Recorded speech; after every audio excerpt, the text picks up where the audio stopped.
Hürmetlik vatandaş, leksiyalarımızı davamlaştırıyoruz. Bugün çizlağı şikemen jigermenci yıl. 7. ayının 12. günü heptiki yakşembe. Endike mavzuunda Amerika cüngünü kandak usulda kattık cezalaş gerek. Devlet Meclisi azası doğru mundak dedi. Onu itiraf kılış, yani Tayvan'dan kanunluk müstakillığını itiraf kılış. Mavzulu haber 7. ayının 11. günü Amerika avazının Xitay tili programı istilan kılındı. Haber mundak başlandı.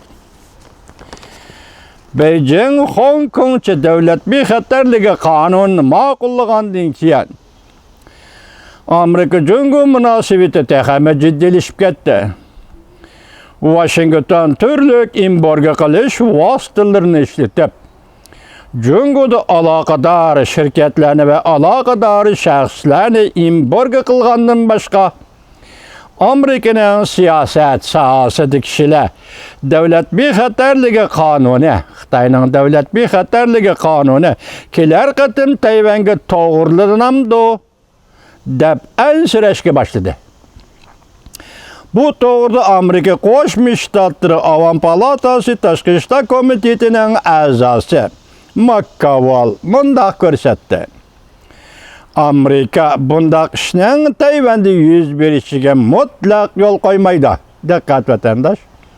Mesela Hong Kong'çu devlet bexatarligi kanuni degandek bir ishning Tayvanda yuz berishiga Amerika Qo'shma Shtatlari mutlaqa yo'l qo'ymaydi.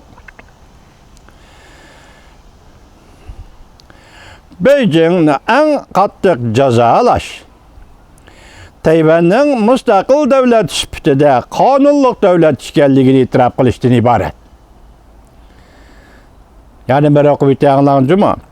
Beijing'ni eng qattiq jazolash Tayvanning mustaqil davlat sifatida qonunliq davlat ekanligini e'tirof qilishdan iborat. McConnell Amerika ovozining ziyoratini qabul qilgan chog'da Beijingning Hong Kong'chi davlat bexatarligi qonunini Cüngü'nün Tayvan meselesine bir taraf qilishning manzilisi bo'lib qolamdi. Ishki qirg'oq meselesi to'g'risida Amerika qanday harakat qo'llanadi deb qo'yilgan savolga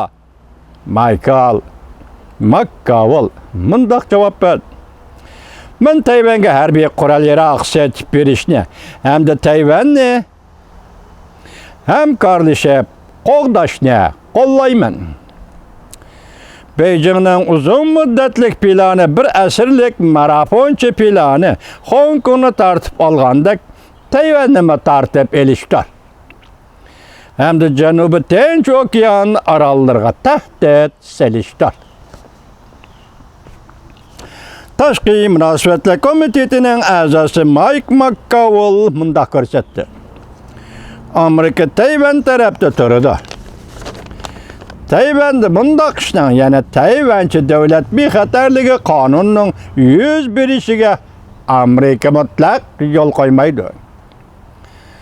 Cüngü'ni eng unumli jazolash tadbiri Tayvanni mustaqil davlat sifatida e'tirof qilish, qonunliq mustaqillikni e'tirof qilishdir. O halda biz to'g'ri nishonga qarab negizlik to'g'ri qadam tashlagan bo'lamiz. Devlet dalmush paytda kechiringlar.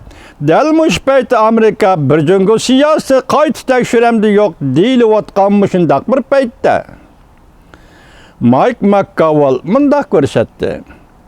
Tayvan xalqaro sayyohat tashkilotidan tepib chiqarib etildi. Vaqt endi yetib keldi. Heliqi siyosat, yani bir Cüngü siyosatining ta'sirini ko'rib oladigan vaqt yetib keldi.